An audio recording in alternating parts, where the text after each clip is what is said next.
Peace. My name is Julian, and this is my We Belong in College story. So, it was around my senior year, which is the time where the college application process becomes very difficult, stressful, and just invasive.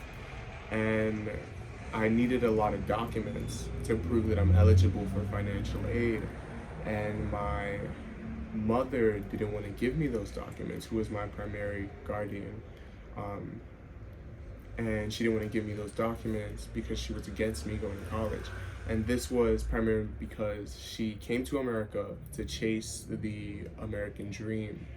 And the American dream to her included working day in and day out, not taking time to spend on education or to spend money on education, let alone.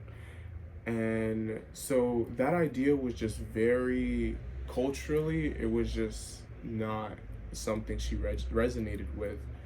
But for me, being able to go to school and kind of be the top of my class, I kind of saw a spot for myself in college. I just knew that it was somewhere I belonged. But she figured that it was a place where only rich people went and where only white people are. She told me that there's no place for me in college. And so I was kind of conflicted at the moment. I felt like very overwhelmed because there was my mentors and counselors telling me, yes, there is a place for you. And then you had an opposing force, my mother, telling me there wasn't. And so it was just a very hard internal conflict to fight. And it took me some time to sit down and think to myself. And I was very alone at the time because I was so overwhelmed by it all. And so I was speaking to friends, some of my friends who were Latino and Black, and I was like, hey, like, are you going to college? Are you going to go to college? And they were like, yeah, like, of course, it's not even like a question.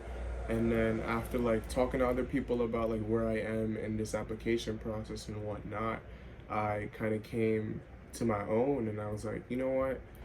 If there isn't a place for me, like my mom says, I'm going to make one. And if there already is a place, like everyone else is telling me, then I'll join it and I'll become a part of it, and then we'll like all grow together.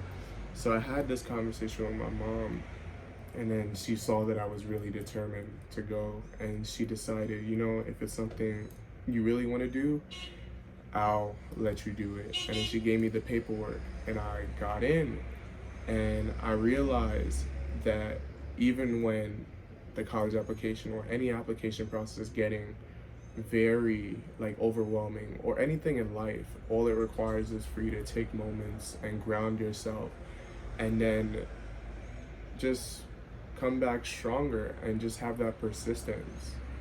And that's how I got into college.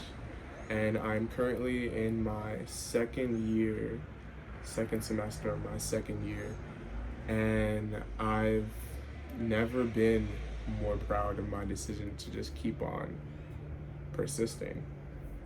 And that is my We Belong in College story. So if you ever feel like you don't belong in college, just remember that there's a place for you. And if there isn't, create one.